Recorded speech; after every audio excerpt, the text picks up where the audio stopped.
Dokter Ruki dan teman-teman PKRS semua, Bapak Ibu yang sedang mengantri ya pelayanan di RSUD Dr. Ibrahim. Ada sedikit yang ingin kami sampaikan. Juga terima kasih atas kepercayaannya kepada RSUD Dr. Ibrahim sehingga memeriksakan diri di sini. Semoga bisa jaga kesehatannya dengan kontrol teratur di pelayanan di RSUD Dr. Ibrahim. Yang akan dilaksanakan oleh pelayanan pemerintah pada saat-saat yang akan datang adalah pelayanan pendaftaran online. Ya, jadi semua pasien yang mendaftar di rumah sakit manapun itu diharapkan menggunakan pelayanan menggunakan pendaftaran online. Jadi kalau yang BPJS itu menggunakan apa kira-kira aplikasinya? JKN Mobile, ya betul. Kalau yang di RSAR sendiri ini apa ya namanya? Yang untuk pasien umum, mungkin sehati, pendaftaran online-nya namanya? Belum ada yang pakai ya, aplikasinya ya? Ada dianya ini dong? Boleh? Boleh. Apa ada yang tahu pelayanan yang untuk RSAR namanya? Lupa seperti RSAR Bergaya. Ada yang punya aplikasinya? Loket 1. Oh mungkin ini pasien BPJS semua gitu. Pasien BPJS semua dan sudah punya JKN Mobile semua. Kalau ada yang belum, bisa dibantu sama Mas Farid. Monggo Mas sambil jalan siapa yang belum memiliki aplikasi JKN Mobile nanti akan dibantu oleh Mas Farid.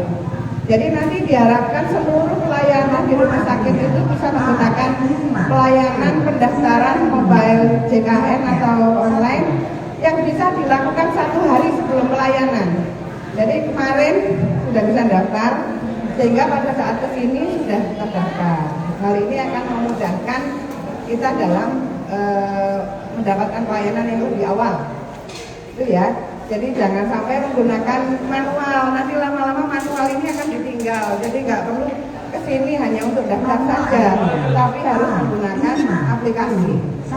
Mungkin yang saja yang kami sampaikan karena dokter, mungkin ini nanti banyak yang akan beliau sampaikan. Terima kasih atas kepercayaannya kepada RSAR. Assalamualaikum warahmatullahi wabarakatuh. Waalaikumsalam warahmatullahi wabarakatuh. Hari ini luar biasa ya beliau di sela-sela kesibukannya yang sangat padat sekali beliau menyempatkan diri untuk hadir bertemu dengan panjenengan semua Bapak Ibu. Sudah tahu deh ya, sudah kenal ya. Jadi nanti kalau ketemu di jalan, selamat pagi, assalamualaikum Ibu Direktur, seperti itu. Namanya Dokter Rukmi Prabarini Aryo, dipanggil Dokter Rukmi saja cukup ya. Baik, itu tadi pesan dari beliau. Jadi pendaftarannya cukup dengan kalau BPJS dengan JKN Mobile, daftar sehari sebelumnya. Kalau non BPJS umum atau sehati bisa download RSAR Bergaya. Sudah tersedia di Play Store. Bisa mendaftar sehari sebelumnya juga, silahkan. Yang penting sudah punya nomor rekam medis, begitu ya. Sepertinya Dokter Puki sudah menunggu ini. Ya, segera kita panggil saja beliaunya, Dokter Puki Prasetyo.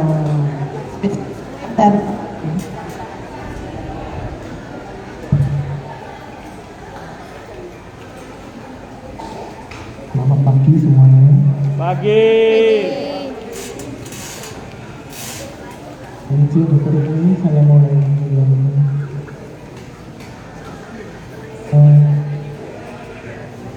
Panjenengan semua mesti ada yang pernah jadi santri atau paling enggak saat ini jadi wali santri.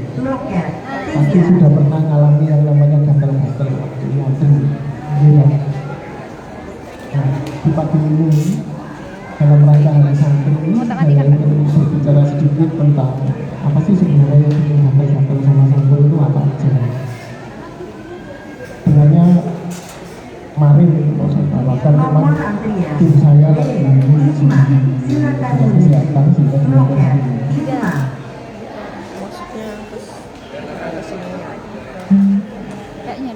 tidak kurang Nomor maju. antrian Dan kita tahu di situ Tidak kurang maju ya Pak. agama itu ada sekitar 200 lebih Nomor antrian pesantren. A5 Dengan kondisi kita yang cuacanya panas, kering, dan kita tahu kalau di pesantren itu kondisinya ya seperti itu.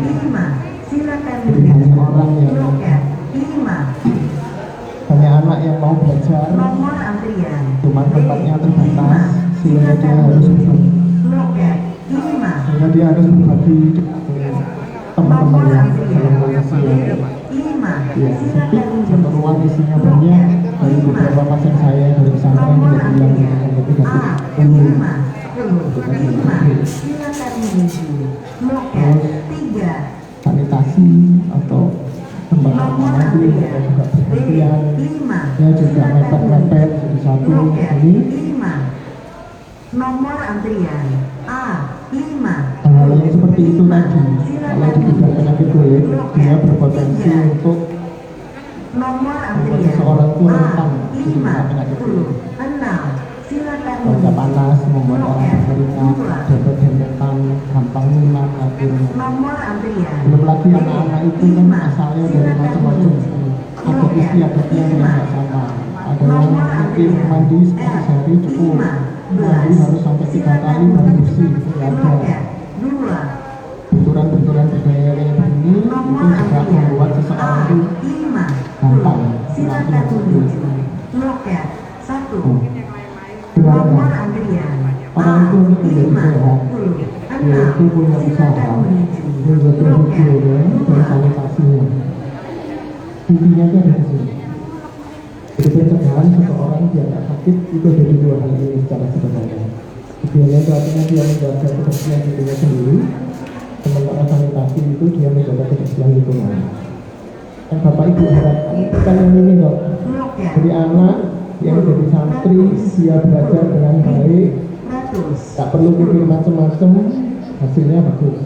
Jadi manusia yang baik. Masalahnya kalau ininya nggak seimbang, dia mesti sakit. nomor antrian Nah, A4 kesempatan kali ini saya cuma akan ngomong 3 penyakit yang paling banyak yang saya jumpai ketika saya ngajarkan santri di sini.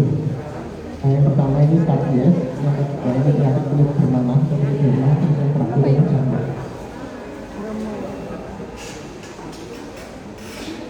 Ada yang mau ditanyakan sampai sini? nomor antrian A5 Ada yang ditanyakan Bapak Ibu, monggo sebelum ke slide berikutnya. Dokter mungkin kurang maju dok. Ya, sebelah sini dok, di depannya ini. Nah, sip. Penyakit pertama yang paling banyak ini namanya skabies. Ibu atau bapak-bapak biasanya kalau di sini baunya koreng. Kalau di tempat saya biasa disebut kutu, itu sama. Ini kutu. Ini kecil banget, nggak kelihatan oleh mata, harus dilihat pakai mikroskop. Dia itu bertelur, usia telurnya ini nanti itu antara 5 sampai 7 hari.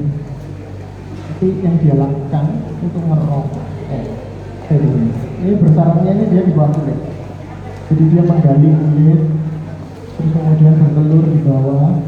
Nanti kalau malam atau sore hari dia keluar, kawin, bikin lubang, bikin liang baru untuk bertelur, terusnya. Itu yang bikin gatal kalau sore.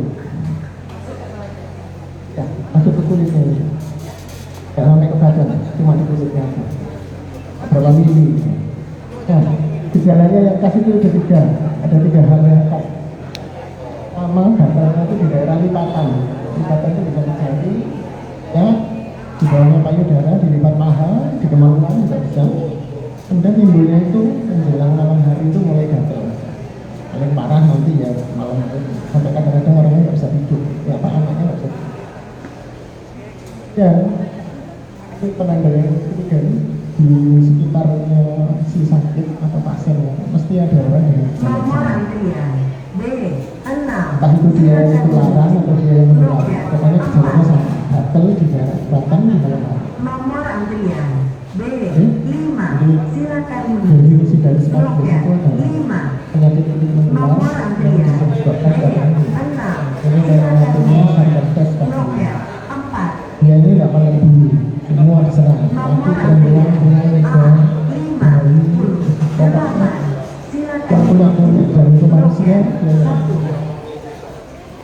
penularannya tinggi di daerah yang padat hunian kayak asrama dan kampung apa itu kayak anak-anak yang lagi berkarya itu ya. Cara penularannya bagaimana? Cara menularnya itu nanti Bu semua yang nanti saya ngomongkan. Cara menularnya itu kita megang orangnya itu sudah menular.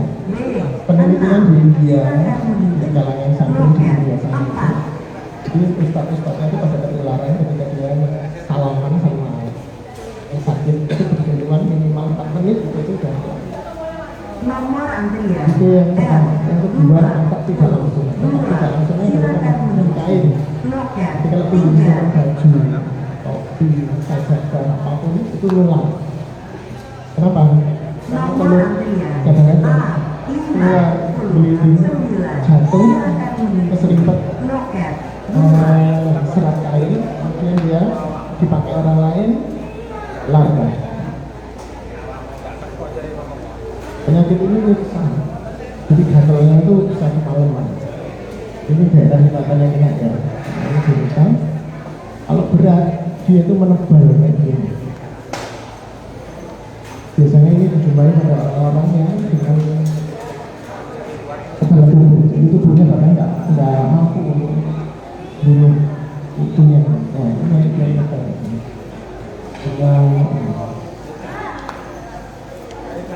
Nanti kedepannya apa cuma gatal sih? Enggak.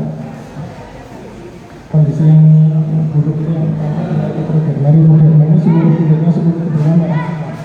Ini sebenarnya gambar tubuhnya ini merah semua. Jumlahnya banyak kalau kayak gini ini lebih merah lagi. Kemudian yang lebih berbahaya kalau ini nanti nanang, ini kan bisa ya infeksi nanang, kemudian orang yang pas rentan akhir terakhir jadi gagal ginjal.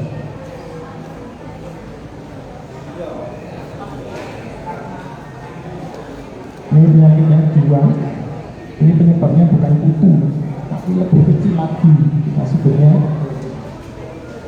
bakterinya itu khusus ya, yang menimbulkan reaksi untuk bentuk nanang. Sering lihat ya kalau yang seperti ini ya biasanya pasiennya terus demam.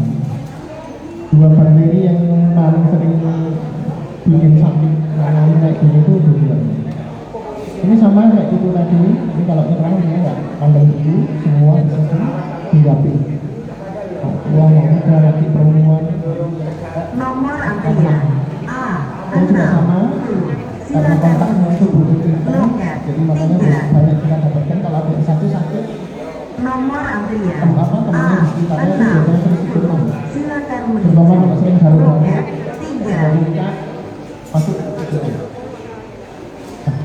Penyakit ini tuh bisa bertindak sebagai penyakit primer, maksudnya dia langsung menyebabkan sakit. Yang pertama kena itu ya langsung jadi ini.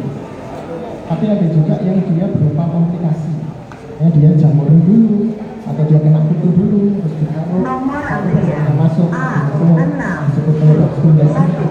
silakan menuju loket Karena penularan 5. saya sampaikan tadi dari luka mikro, akibat lecet, cara garuk, jatuh, tidak dibersihin akhirnya lecet. Yang dia bersentuhan dengan kumannya atau dengan luka yang misalnya itu ya. Ini negaranya dari mana sih? Ya kalau ada yang di sini gatel itu ke garuk dia di sini airnya mana semua.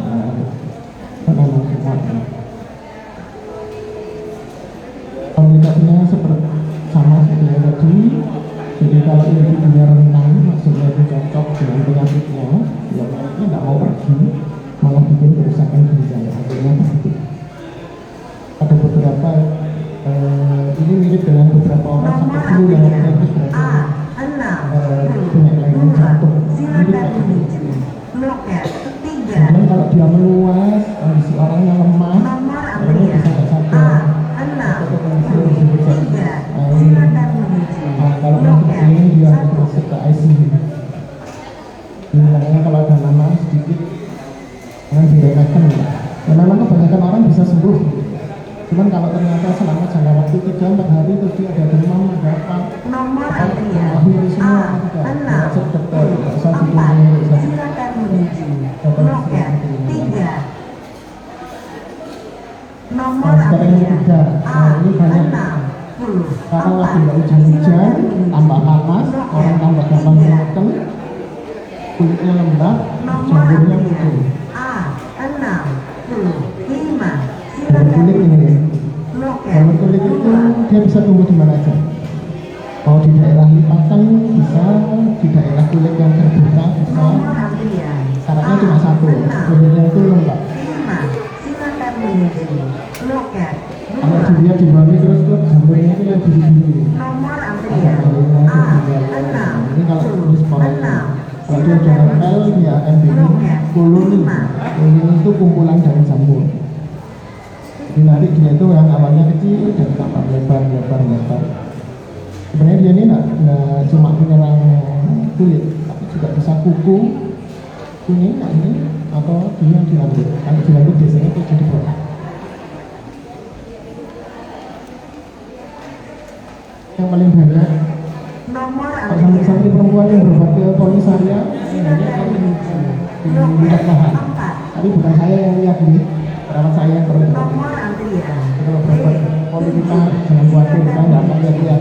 loket Perawat saya sudah yang perempuan sudah ahli, jadi sudah tahu mana yang jamur mana yang bukan.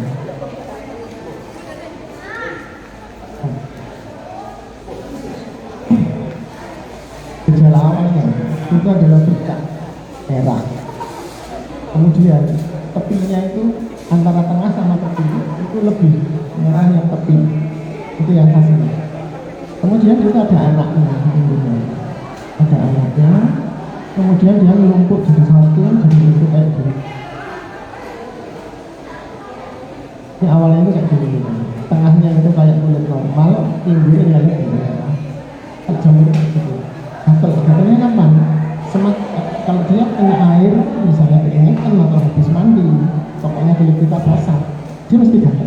Gatalnya lebih parah. Ingat-ingat seperti itu aja. Nularnya dari mana sih? Nularnya itu dari orang yang sakit. Nah, tapi hidupnya harus jadi kalau megang terus ketularan itu kayak penyakit sepsis atau yang penyakit itu enggak. Yaitu kontaknya itu lewat baju. nomor antrian Jadi jamurnya yang disebut orang ini nempel di baju, kemudian bajunya dipakai orang lain, nomor lembat jadi antrian rumput. A60 Kita bisa 8 silakan itu menuju enggak. loket Atau 1 dari tanah yang terkontaminasi, atau dari nomor penyakitnya yang antrian paling A69 ada benda lain silakan yang menuju bilang tadi mau loket handuk, 5 baju yang diinjing itu bisa. Ini yang paling banyak terakhir-akhir ini apa? Hewan yang sakit. Karena 5 tahun terakhir ini kucing kan lagi ngetren, mau nganggur, mau apa, semua dipelihara. Hati kalau pelihara kucing. Tapi ada jamurnya, ini contohnya yang pas diliput atau ngilang. Apalagi kalau kita nyatain dengan semua itu suka mulus-mulus atau di-sini loket 1 ada mbak-mbak juga yang di polisan kucing nomor antrian kucingnya diberita bersama. silakan menuju loket 1 Faktor risiko atau hal yang mempermudah dengan jamur seperti saya awal sampai awal itu apa? Hawa panas silakan atau menuju lembab, loket pakaian yang ketat 3 untuk jamur-jamur yang ada di badan. nomor Dan yang antrian terakhir pemukiman yang padat, jadi dia gampang hamil karena kontaknya jadi intai sama pembuluh loket darah. 3 Nggak jelas ke belakang, jelas deh.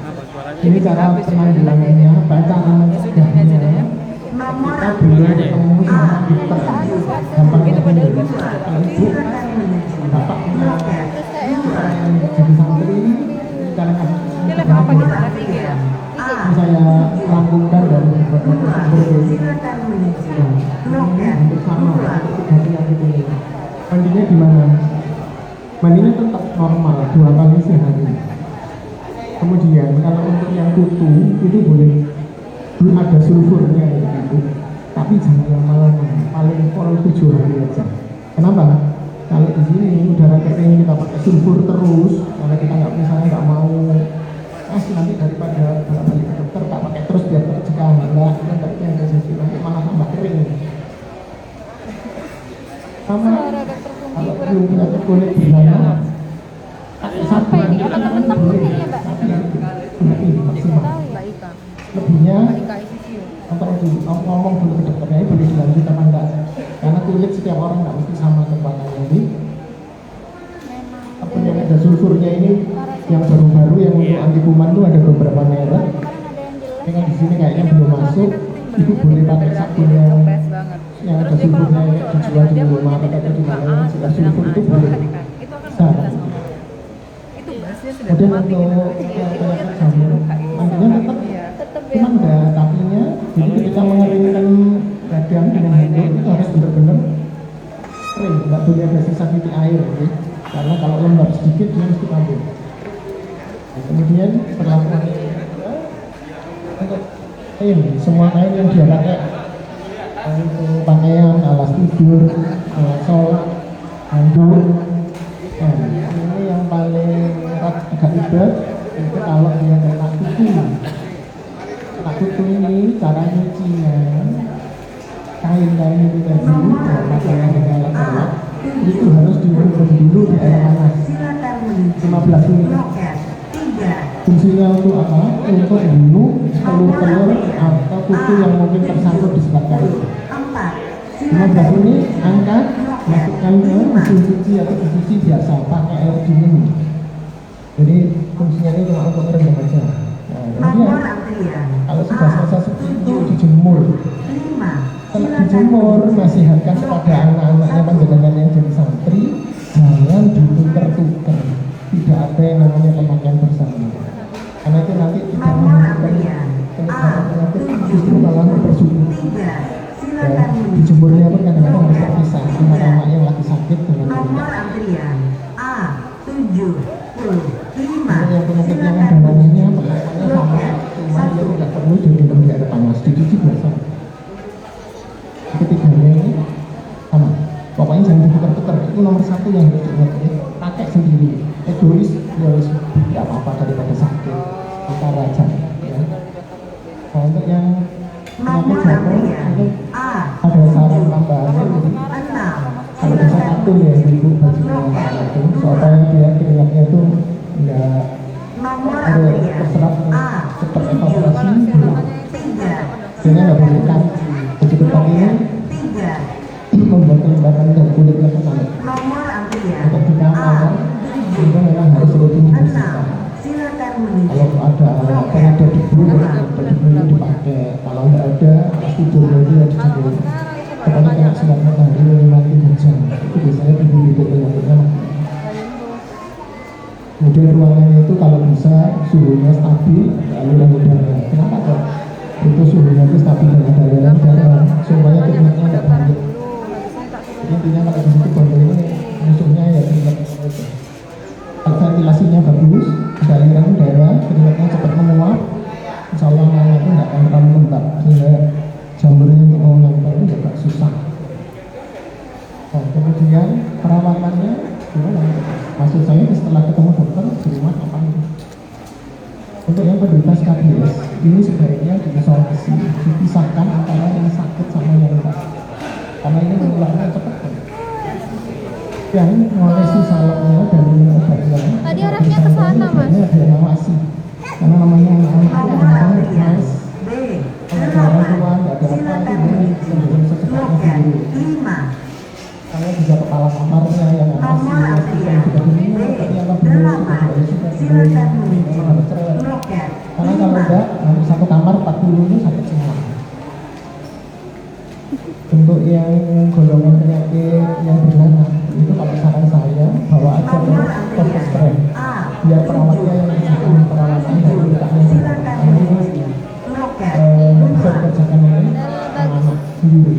Jadi nanahnya itu harus ada kulitnya yang di kulit matinya yang dibuang, bersihkan kayak gitu, anak-anak nggak mungkin bisa sendiri. Nah, sementara untuk jamur ini cukup diolesi salep aja, perawatannya mandiri.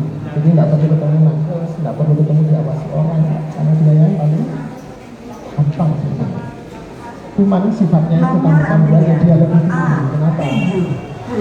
Karena kondisi kita kayak gini, lagi panas nggak hujan, nggak udaranya nggak dingin, orang akan banget kena. Saya kira itu dulu dari saya.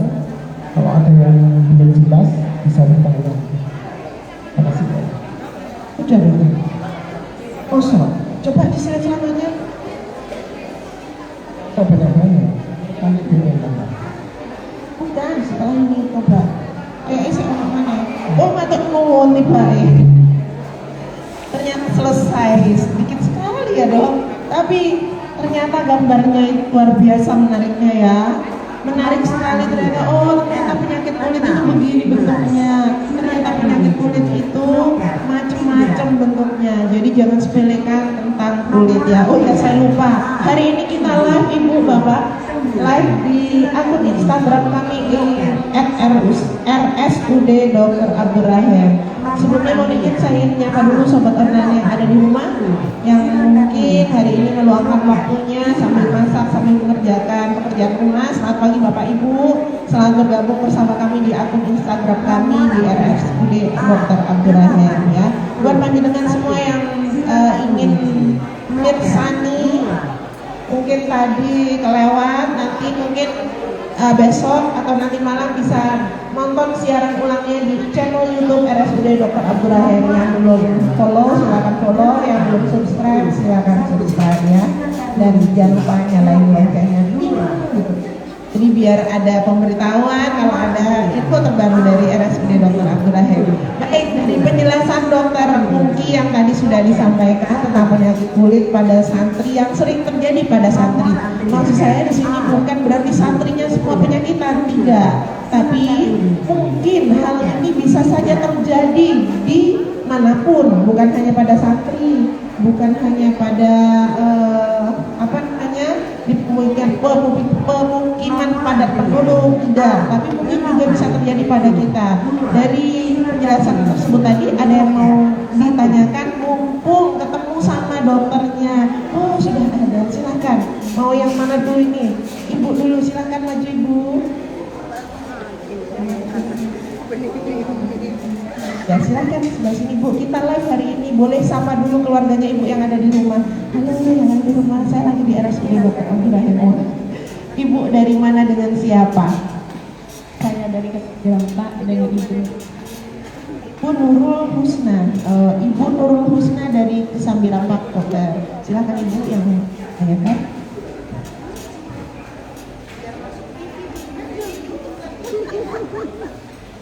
Assalamualaikum warahmatullahi wabarakatuh. Waalaikumsalam.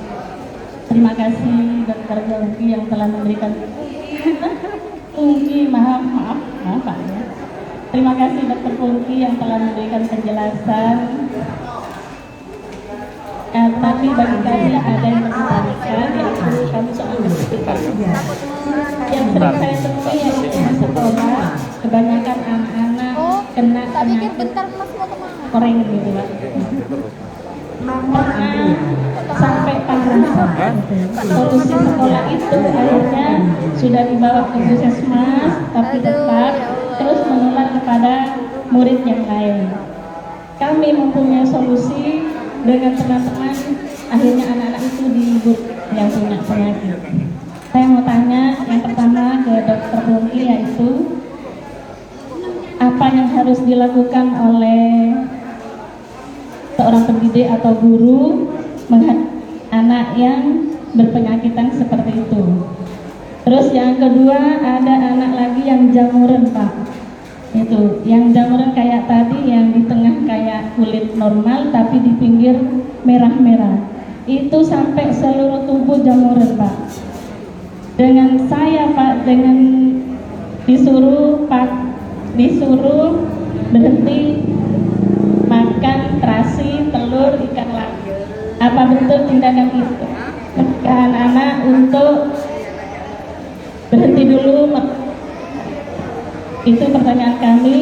Dari kami sekian dulu. Wabillahi taufiq wal hidayah. Wassalamualaikum warahmatullahi wabarakatuh. Waalaikumsalam.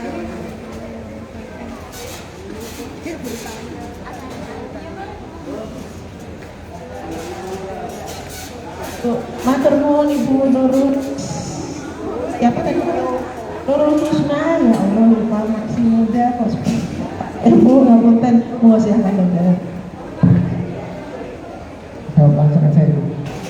Kalau penyakitnya itu sifatnya menular, itu memang harus diliburkan. Cuma di Indonesia itu bukan hal yang lazim. Jadi kalau sekolah zaman sekarang itu kan nggak seperti ketika saya sekolah zaman Pak Harto. Sekolahnya berkuasa. Ini kayak ini begini orang sekarang nggak pakai saya zaman saya itu sedikit masuk media sosial. Jadi kalau untuk menyikapi hal yang seperti itu, pastikan dulu orang sudah membawa dia berobat. Terus orang tuanya itu juga sudah tahu apa yang dikatakan dokternya ketika mereka berobat. Jadi, kalau dia misalnya nggak sembuh-sembuh seminggu, ya itu mesti ada sesuatu. Mesti harus dilakukan. Yang pertama dulu untuk ngadepin orang tuanya. Bagaimana perlakuannya dulu dalam kelas? Ya memang dia duduknya bahunya disembunyikan. Ya, kalau sudah disembunyikan ya sudah. Artinya memang ya dibatasi untuk kontak dengan yang lain. Bukannya kita diskriminasi, enggak, ini penyakit ya. Daripada semuanya kena. Nanti kalau banyak yang sakit yang disalahkan orang tuanya kan ya tetap sekolah. Ya memang seperti itu. Terus kalau memang letaknya dari tangan, di kaki, suruh cuci tangan aja pada saat itu. Pakai sabun lagi kuman nggak apa? Ya, pokoknya yang penting dia diobatkan. Terus kemudian ibu sudah apa tuh higien sama sanitasinya udah dilakukan, ya sudah. Sebenarnya bisa terserah. Penyakitnya mau lari kemana? Jangan takut. Kalau memang dia nggak sembuh-sembuh, terus malah ada kejadian menular, ya sudah panggil aja orang tuanya itu, ya suruh libur. Ya, nggak apa-apa. Kalau di luar negeri itu di Indonesia memang bukan hal yang lazim. Jadi kalau di luar negeri itu anak punya tumor, kuku rambut, itu ketahuan gurunya, orang tuanya dikasih surat. Ini harus kamu berobatkan, terus nggak boleh masuk kira-kira 1-2 minggu. Itu normal. Kalau di luar negeri ya begitu. Mereka tuh nggak seperti kita. Borokan itu dianggap sepele. Nanti juga sembuh sendiri. Bapak dulu juga betul.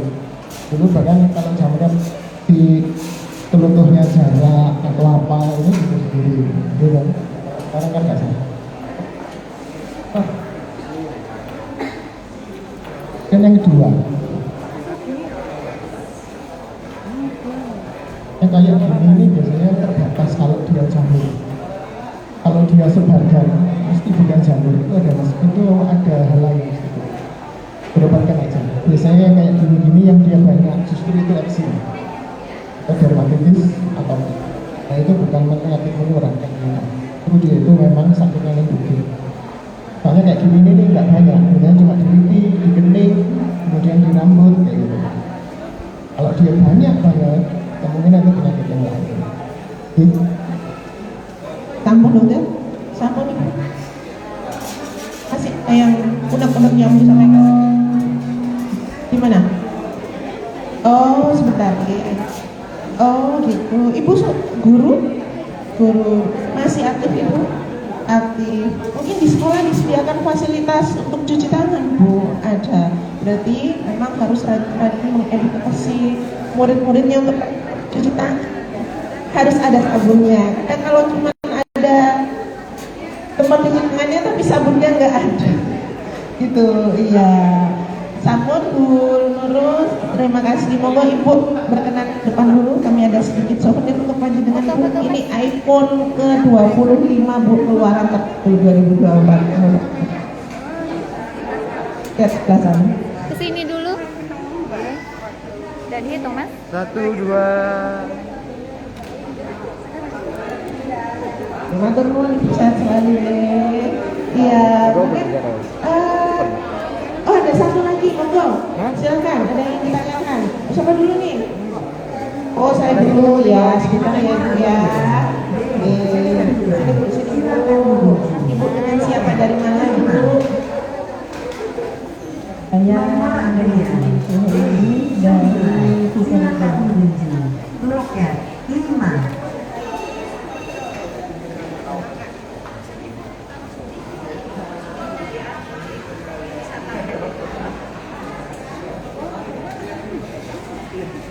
Terima kasih atas waktunya yang kami. Alhamdulillah tadi kami gak sengaja ikut live ini. Alhamdulillah kebetulan memang kami ini dari Pondok Sukorejo, di mana di Pondok Salafiyah Safiyah Sukorejo itu pesantrennya begitu besar, sehingga santri itu lebih dari 25.000 santri. Nah kebetulan memang penyakit inilah yang sering terjadi kepada santri, mungkin karena sering ngumpul dari pakaian atau dari handuk atau apa yang dokter terangkan tadi. Nah, dengan keadaan yang seperti ini kami tadi tidak mengerti dari awal, jadi kami sudah hampir akhir yang itu. Yang ingin kami tanyakan, ini yang sering terjadi di pondok itu dengan penyakit kulit. Sudah ibu tadi yang pertama juga menanyakan, penyakit kulitnya itu bermacam-macam. Ada yang bercak-bercak merah seperti yang di gambar ini, juga ada yang semacam koreng itu kan.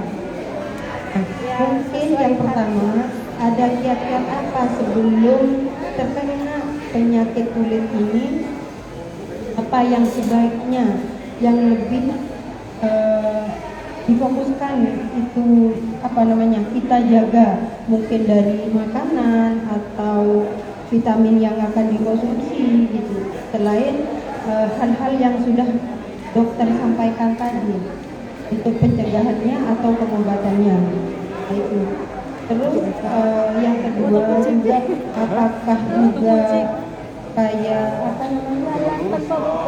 jerawat itu apa sama artinya dengan penyakit kulit yang dokter terangkan?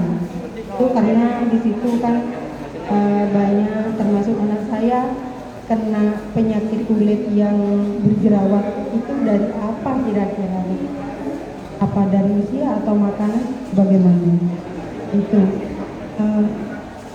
kapan hari itu ada yang mengatakan ketika kena penyakit kulit semacam gatal-gatal gitu, dokter disuruh pakai tawas, itu tawas pakai air, atau kalau anak kecil itu direndam ke air tawas, itu air dikasih tawas gitu. Apakah itu langkah yang bagaimana? Tapi kenyataannya banyak yang beraktif juga. Takutnya nanti setelah tahu ada apa lagi yang muncul gitu. Terima kasih atas waktunya. Assalamualaikum warahmatullahi wabarakatuh. Waalaikumsalam warahmatullahi. Terima kasih Bu Sumai. Ada 3 pertanyaan ya dokternya. Silakan duduk dulu Ibu. Atau di depan boleh di sini. Silakan dokter. Saya jawabnya nggak berurutan ya Bu. Nanti kalau ada yang kurang bilang aja.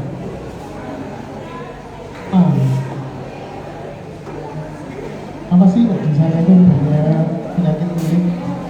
Apa yang bisa dilakukan selain yang saya sampaikan? Tidak ada hubungannya dengan makanan, itu nomor 1. Kecuali memang dia sejak awal sudah punya alergi makanan. Dan biasanya alergi makanan itu ngasih tanda ke kulit, dan gatal itu 2 jam dari jual makan. Selain itu enggak ada. Hal yang mirip pada jerawat. Jerawat itu makanan mana yang menimbulkan jerawat, itu setiap orang tidak sama berkesulitan. Makanya saya kalau bertanya masa saya nggak mau jawab, kamu nggak boleh makan ini, itu enggak. Karena setiap orang nggak sama. Nanti saya petiwa saya pengen nggak boleh keju, nggak boleh susu. Nanti kamu jerawatan ya. Saya tiap hari makannya pecel ya. Ini memang kalau untuk sesuatu yang sifatnya alergi atau ada pemicunya, yang misalnya kayak jerawat itu harus diingat-ingat oleh pasiennya sendiri. Jadi saya cuma bisa ngasihkan contohnya. Yang pada orang itu kebanyakan apa, nanti dia nyari biar cocok gitu. Soalnya sifatnya individual. Terus untuk yang jerawat tadi, jerawat itu kenapa sih banyak di anak-anak pesantren? suhu panas, sinar mataharinya banyak. Nah, kita bukan di Eropa, karena kita dikasih Palestina, matahari kita tinggi jadi berapa jam? 2. Umur mereka itu memang rentan kena jerawat. Dan karena belasan tahun sampai terakhir kira-kira 26. Kalau di atas 26 tahun masih jerawatan, nggak perlu diteliti. Dia punya kelainan hormon kan? Ya. Kenapa anak-anak di pesantren itu banyak jerawatan? Ada hubungannya dengan kegiatan mereka belajar. Itu yang nggak mungkin saya ubah. Ya. Terutama yang laki ini. Jadi anak laki-laki, santri laki itu kenapa kok dia jerawatnya itu lebih parah dari yang cewek? Itu satu. Mereka itu kalau belajar itu kan dari maghrib biasanya sampai jam 11 malam. Kita yang saya tanyain seperti itu mereka. Ya, manusia itu tidur itu paling enggak sehari 8 jam. Dan dia kalau dia sampai kurang, dia itu harus begadang. Ya, jam 11 itu waktunya memang pesantren tidur. Tapi namanya anak-anak kan nggak mungkin, apalagi laki-laki. Nanti masih cangkruman, ngobrol apa. Jam 1 baru tidur. Nanti jam 3 dia bangun, tahajud, lanjut ke subuh. Waktu tidurnya kurang. Waktu tidur yang kurang ini memicu timbulnya jerawat kalau pada laki-laki. Pada perempuan nggak begitu. Dan saya kan nggak mungkin. Sudah kamu bilang Ustaz mau tidur jam 8 nggak mungkin. Makanya sudah. Sebenarnya dia belajar ilmu agama terus akmanya atau jerawatnya kita obati. Karena kita kan nggak mungkin nyuruh dia tidur di bawah jam kegiatan belajar. Ya Bu. Nah, terus gimana sih supaya anak-anak itu nggak gampang sakit? Nah, itu gampang sakit kulit maksud saya ya. Di pesantren apa yang pesantren bisa lakuin? Itu ini. Usia tidak seragam, pengetahuan dan biasanya berbeda. Ini harus disamakan. Jadi kalau mereka semua sadar, oh saya harus begini, harus begitu, insya Allah nanti turun sudah. Ini ada yang satu itu saya mandinya 2 hari sekali aja kan. Ada yang mandinya sehari harus 3 kali. Itu samakan semua. Mandi minimal sehari 2 kali. Ya memang nanti konsumsi airnya jadi naik. Nah, itu. Jadi pengetahuannya harus diragamkan dulu. Jadi anaknya dididik. Kulit harus seperti ini. Dan itu harus dilakukan rutin. Kenapa? Karena setiap tahun ada yang masuk pondok, ada yang lulus pondok. Kalau nggak dilakukan setiap tahun, putus pengetahuan. Balik lagi, didiknya banyak lagi, bangunnya banyak lagi. Jadi memang di setiap tahun ajaran baru, ketika santri itu masuk pondok, itu harus ada.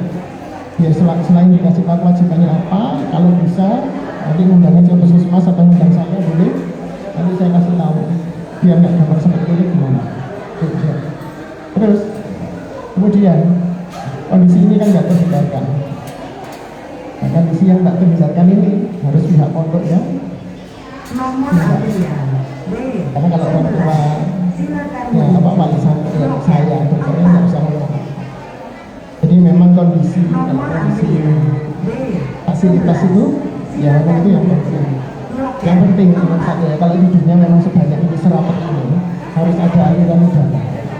Itu aja yang saya minta kesini. Pertama yang dibenerin itu aja. Entah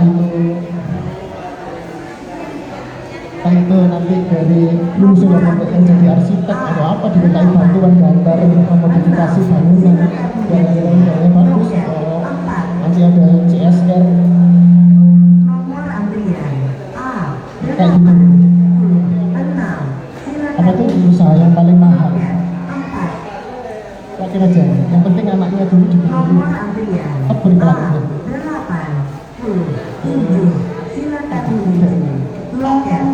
Ada satu lagi. Enggak.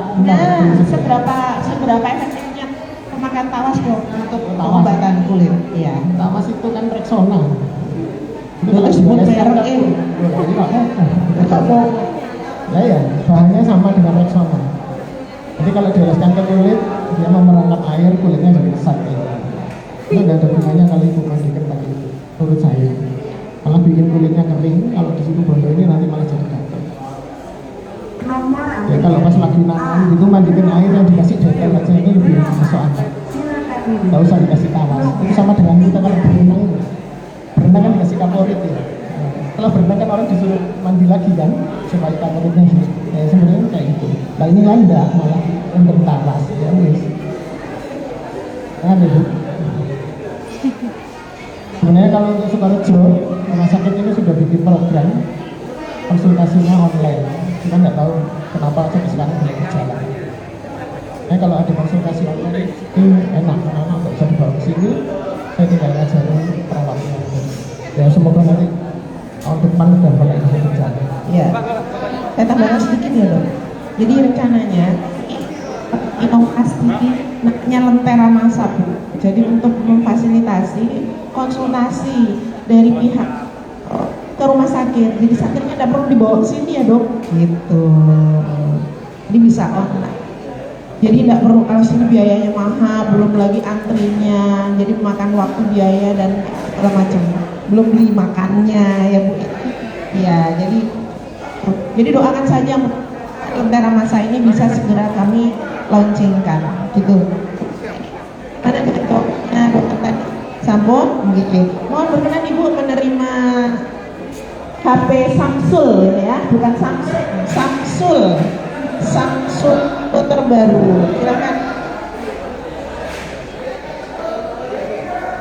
Ya, hadap di sana Ibu. Kami nanti masuk YouTube hari ini. 1, 2.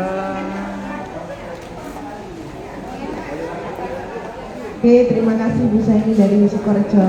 Sepertinya Ibu ini pengasuh pondok pesantren ya Bu.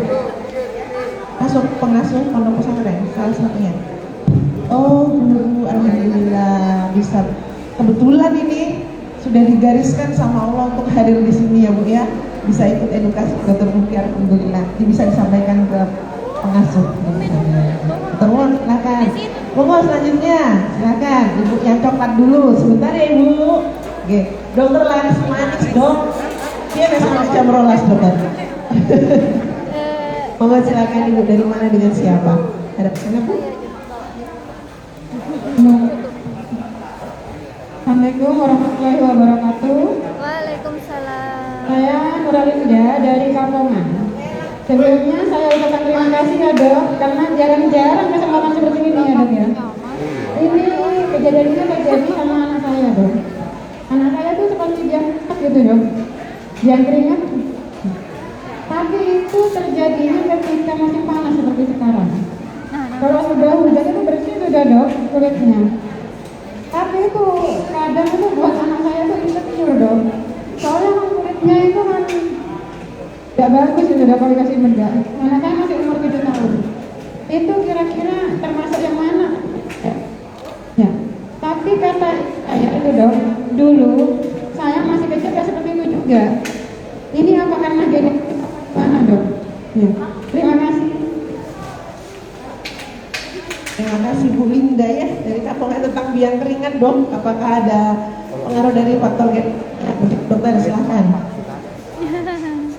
Kasih banyak pertanyaan. Biang keringat ini penyakit yang timbul pada kelenjar keringat. Jadi memang dia meradang, ketika dia overproduce atau dia ketika dia berubah keringat kan. Ibu kalau mau saran dari saya yang paling rasional, Ibu pindah ke Tapen. Pindah ke Tapen. Tapen Bu, dingin di sana. Pemicunya biang keringat itu ya memang suhu. Tapen atau Batu Malang ya dok. Ya. Jadi nggak ada. Jadi memang di kulitnya harus didinginkan. Intinya ada di situ. Di bajunya nggak boleh pakai baju yang kain-kain sintetik, itu nggak boleh. Satu, kalau ada keringat, bahaya Bu. Pertolongan pertamanya bisa pakai lotion yang isinya kalamin, kayak pakai kalabin itu bisa. Cuman memang ya gitu, kalau musim panasnya kayak di sini, di mana hujan itu baru datangnya Januari, ya udah. Itu jadi seperti pengaruh. Terus, makanya kalau suhu turun, dia mesti nggak sering ngambil. Emangnya genetik saya kurang begitu tahu kan.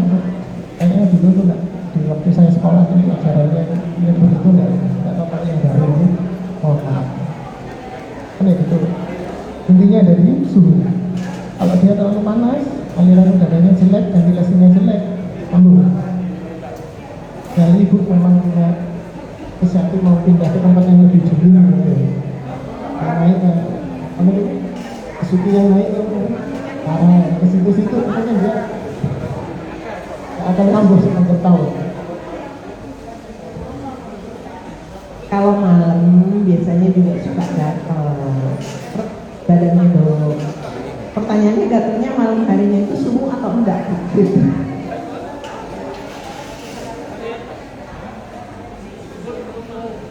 Alergi dingin dong. Menurut dari gizi kulit bagaimana dokter? Monggo. Kalau dia gatalnya di malam hari, terus enggak yang ini ya. Kayak gini, pakan ini enggak ada semua ya. Mungkin itu eksim. Kalau dia gatalnya di malam hari, karena kalau pagi dia beraktivitas, perhatiannya terarah. Dia malam dia nggak ngapa-ngapain, dia tidur, nilai santai. Kulitnya ini terasa yang mulai gatal itu ya berasa. Kalau kan sebenarnya gatalnya itu beda pagi. Kalau untuk yang seperti ini kulitnya nggak dikerin malam, dia harus minta. Ada pelembabnya yang memang anak-anaknya itu ada sih. Jangan pakai pelembabnya untuk tante-tante yang wangi kayak gitu ya, itu malah memicu gatal. Saya kira itu ya.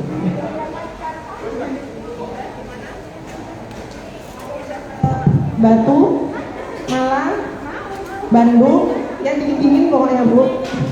Kapten paling. Silakan Bu, ini HP Opa. Iya Opa ya. Opa. Silakan. Ada pesannya Ibu? Ya masuk. Biar ayo Bu, nanti ada di YouTube-nya rumah sakit. Jangan lupa di-subscribe Bu kalau sudah. Ini ya. Ya, selanjutnya Ibu ya, oke, Bu mohon izin sebentar. Ini ada pertanyaan online. Tadi sempat saya intip sebentar dari akun Toxic Gas, dokter. Pertanyaannya adalah, apakah dengan kita berjemur atau menghangatkan diri di sinar matahari itu bisa menyembuhkan penyakit jamur? Coba dicobain dokter. Sebelum ke Ibu yang ada. Toxic gas saya nggak tahu, mudah-mudahan dia bukan toxic ya. Kalau jamur dijemur, saya rasa nggak ada yang akan ada perbedaan ya. Nah jamurnya itu bukan kita mau bikin ikan asin. Ikan asin kan memang butuh dijemur gitu. Kalau jamur enggak, semakin anda dijemur keringatnya tambah banyak, lembat, semakin semakin tumbuh jamurnya. Saya kira seperti itu. Jadi begitu tadi. Cuma bercanda aja, nggak ada maksud. Oke, paham ya. Intinya kalau karena penyebabnya jamur, sarannya jangan tambah dijemur. Makin memicu keringat gitu ya dok. Nah keringat lembab, makanya jamurnya jadi makin suka tumbuhnya, makin beraktif. Nah itu begitu. Toxic gas, mudah-mudahan orangnya tidak setoksik namanya. Silahkan Ibu, lanjutnya, monggo. Di sini Ibu masuk YouTube loh Bu, nanti Bu. Sini Bu. Nah, biar tampil Bu. Dari mana dengan siapa? Terima kasih. Dari Gauan nama saya. Ini menyampaikan pertama bahwa Kantera masa memang sudah waktunya harus segera dilakukan karena tidak semua penderita penyakit kulit itu mau terbuka. Jadi mungkin mereka malu dan sebagainya, dianggap bahwa penyakit kulit ini adalah tabu, semacam penyakit yang mungkin harus tidak terbuka. Jadi Kantera masa sudah waktunya. Yang kedua adalah apa dok sebetulnya hubungan antara sabun baby dengan proses penyembuhan penyakit kulit? Karena ada anjuran tidak dengan sabun sumur, tidak boleh, justru harus dengan sabun baby. Yang ketiga, ada sebagian pesantren yang saya pernah melihat di televisi yang cara mandi mereka itu masih dalam satu kolam. Nah kalau itu masih terjadi, apa yang bisa dijadikan sebagai pencegahan untuk anak-anak yang harus mondok di sana? Apakah kalau dulu kita kalau PKM itu biasanya pakai detol campur dengan air mandi. Nah kalau kolamnya besar itu berapa konsentrasinya supaya bisa mengatasi atau mencegah penyakit kulit. Yang berikutnya, apakah kucing yang tidak terlihat menderita skabies itu bisa menjadi faktor kukunya itu bisa menjadi pemicu untuk penyakit kulit si pemiliknya. Sekian itu, terima kasih Bu. Assalamualaikum warahmatullahi wabarakatuh.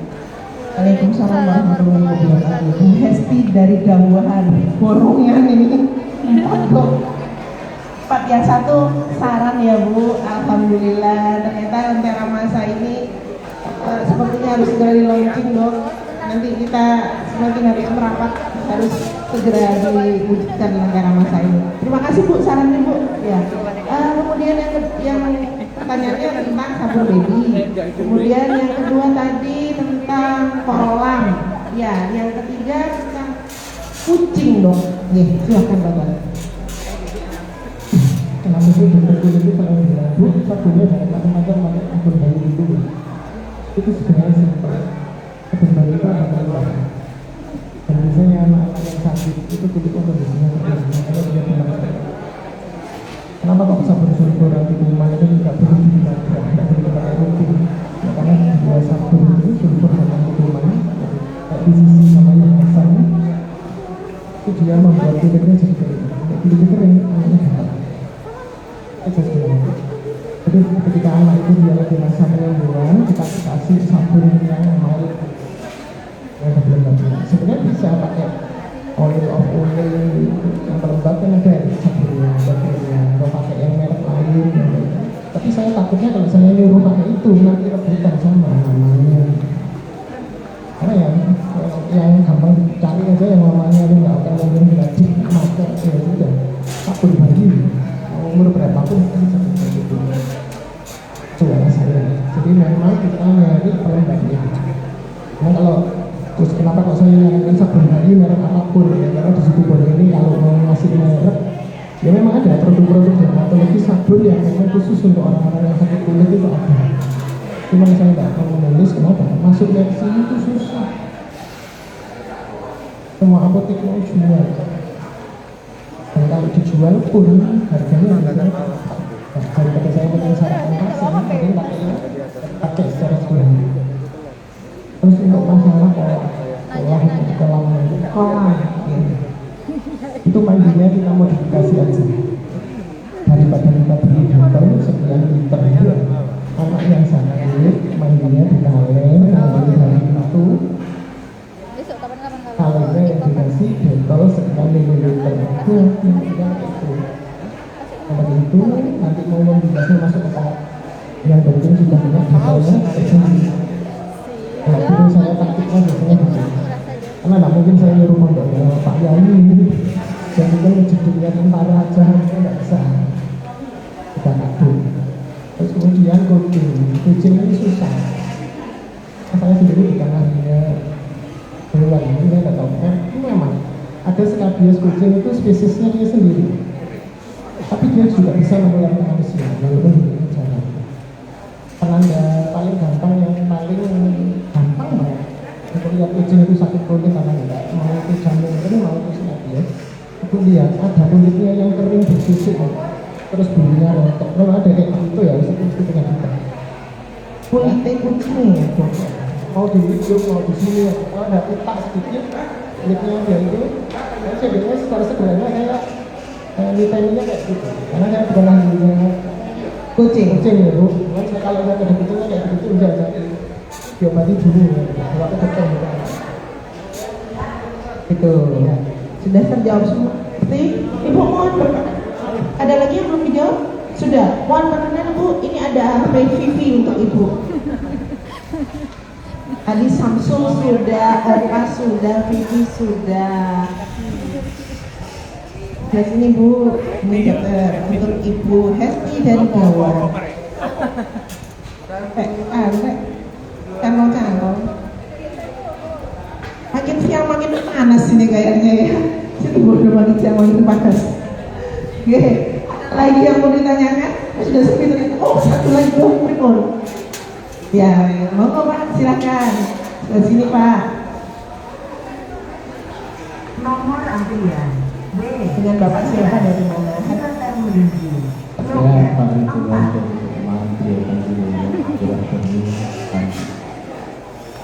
Bahkan di sini terjadi pada saya sendiri dan anak yang nomor 3. Ini melihat gambar itu teringat.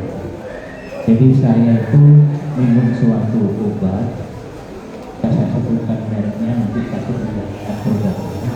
Ya. Akhirnya badan kami minum bintik-bintik putih.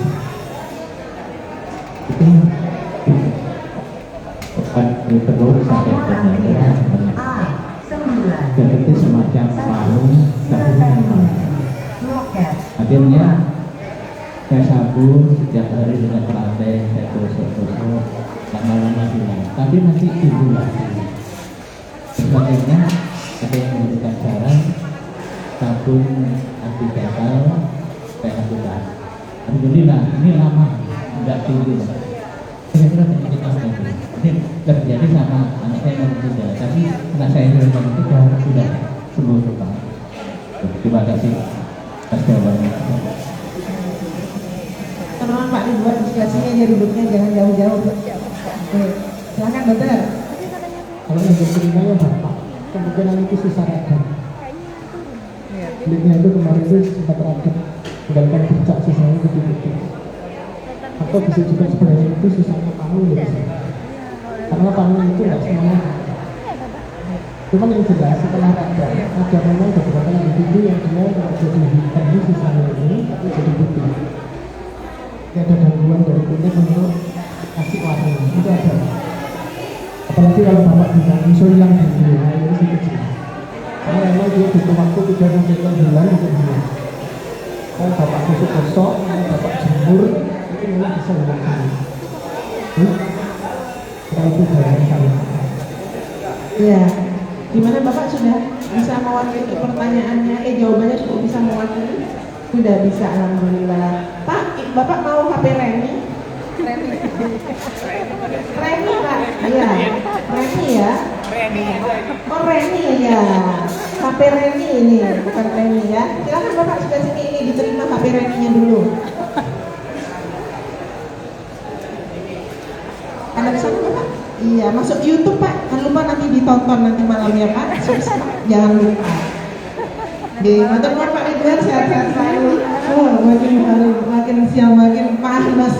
HP Oppa jual, HP Vivi habis, Samsul habis. Apa tadi ya? Oppa sudah, HP Reni juga sudah, Vivi juga sudah ya. So, oke kita ya. Ya. Yang juga sudah mulai ini. Jadi alhamdulillah hari ini dagangan saya laris-laris bersama Dokter Pungki. Terima kasih semuanya Dok. Mungkin sudah kita cukup sekian saja pertemuan kita ini. Nanti kita sambung insya Allah bulan depan dengan materi yang berbeda. Tentunya juga dengan narasumber yang ahli di bidangnya masing-masing. Jadi tunggu saja jadwalnya. Update terus di akun Instagram kami. Oh ya insya Allah nanti bulan depan kita live di TikTok ya. Alhamdulillah ini di Instagram, bulan depan kita di TikTok. Ya, kita gantian, jangan lupa di follow. Baik Bapak Ibu yang ada di rumah, saya Irma dari unit PKRS mohon izin undur diri. Beraktivitas kembali dan Bapak-bapak yang sedang masih antri di sini, yang masih tersisa di sini. Selamat mengantri, semoga habis ini